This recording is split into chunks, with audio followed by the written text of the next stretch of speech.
Araw-araw dumadaan sa 3rd Road, Sofia de Vera Road sa Barangay Quezon Hill si Mary Jane. Pero sa pagdaan nito, hindi nito maiwasang mangamba.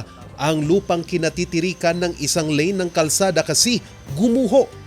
Siguro sa lambot ng lupa, kaya bumabagsak pa rin kahit ini-spray na nila ng semento. Hindi mo alam kung babagsak na naman yan, di ba? Dumadaan ka palagi. Dahil dito, kinailangang isara ang buong kalsada sa mga motorista mula sa orihinal na pagsasara ng one lane. Ayon sa barangay, bunsod dito ng patuloy na pagguho ng lupa sa ginagawang gusali. Saka yung mga butas na binutasan ng mga tao noon, baka na doon dumadaan.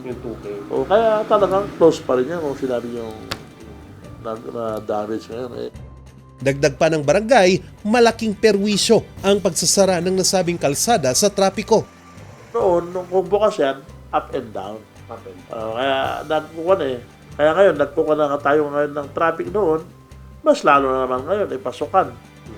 Diyan kasi talagang alternate road nila. Hindi lang po na kami taga first road, mga irisan, dito na dumadaan yung mga taga irisan. Kasi shortcut dyan Dahil dito, ang ilang sasakyang dadaan sana sa kalsada, walang magawa kundi bumuelta. Ayon sa project engineer ng proyekto, pangatlong beses na silang nakapagtala ng pagguho ng lupa. Ang pinakauling pagguho ay naitala nila kahapon.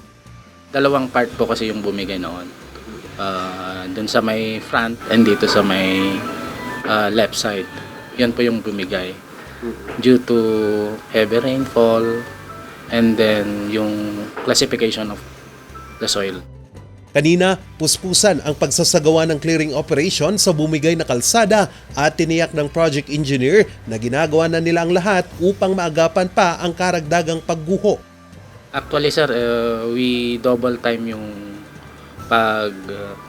pag-semento dun sa retaining wall and then sa foundation.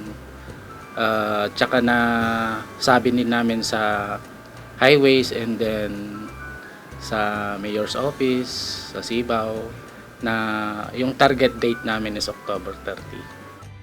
Ayon sa pamahalang lungsod, nabigyan na ng cease and desist order ang konstruksyon ng gusali. Ibig sabihin, pinapatigil muna ang pagtatayo ng gusali habang isinasaayos ng kontraktor ng proyekto ang bumigay na slope protection ng kalsada. Pwede pa sanang daanan yung kalahati Pero pag dinaanan mo, pwede mahulog uli yun. So, mas lalaki ang problema natin. So, I talked to one of the residents or two of the residents that who were complaining na kailangan isara natin na isang buwan kasi kailangan i-concentrate nila sa paggawa ng slope protection and after that, ibabalik nila yung kalsada.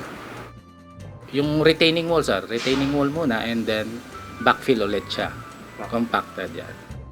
Ang nasabing gusali ay sinimulang itayo taong 2019 pero natigil ito nung kasagsagan ng pandemya at target itong matapos taong 2025. Humingi muna ng pag-unawa ang project engineer sa mga motorista at mga residente habang isinasaayos ang nasabing kalsada.